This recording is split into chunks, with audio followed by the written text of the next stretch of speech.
दिगपहंडी निकट ओस्तपल्ली ग्राम में दूषित खाद्य खाई दुई जन मृत्यु होता अभियोग पर सोमवार उक्त ग्राम को सीडीएमओ एडीएमओ और ब्रह्मपुर उपजिलापाल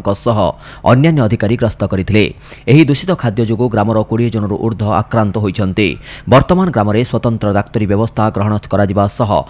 नमूना संग्रह कर परीक्षा कर सीडीएमओ सूचना देते। ग्राम में 20टी परिवार रही आसुवा बेले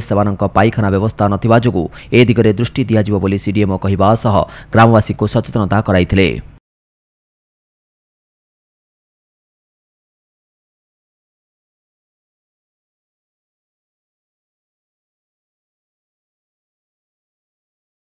तो 2 दिन जो घटना घटी आम 5 जन लोक बर्तमान चिकित्सित होती आउ 2 जनकर काजुआलिटी होती जोटा ये आलोचना होता गोटे हईजा होगी आम प्राथमिक तदंतर से हईजा ये सीमित किसी ना कारण आम पा टेस्ट कर सारूँ से भी टेस्टिंग सब सरला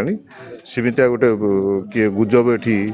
सृष्टि कराटा नुह लोक मानक पानिक हवा आम मना कलु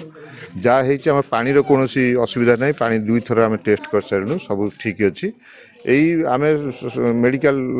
टीम आम जी प्राथमिक अनुधान जना पड़ी किसी खाद्यर विषाक्तीकरण ये सब घटी से सब आम जहाँ पदक्षेप नवा कथा नौ पानी ऑलरेडी आम before and after sample already collect करूँ। एवं 24 आवर बैक्टेरियोलॉजिकल आसीज 24 आवर आम देदेबू 12 आवर ऑलरेडी नेगेटिव आसी 24 आवर खाली आम 4टा बेलू आसबार अच्छी खाली जेहेतु 4टा बेले सैंपल कलेक्ट होती तो बाय 4 PM आसीज आम रिपोर्ट आसी।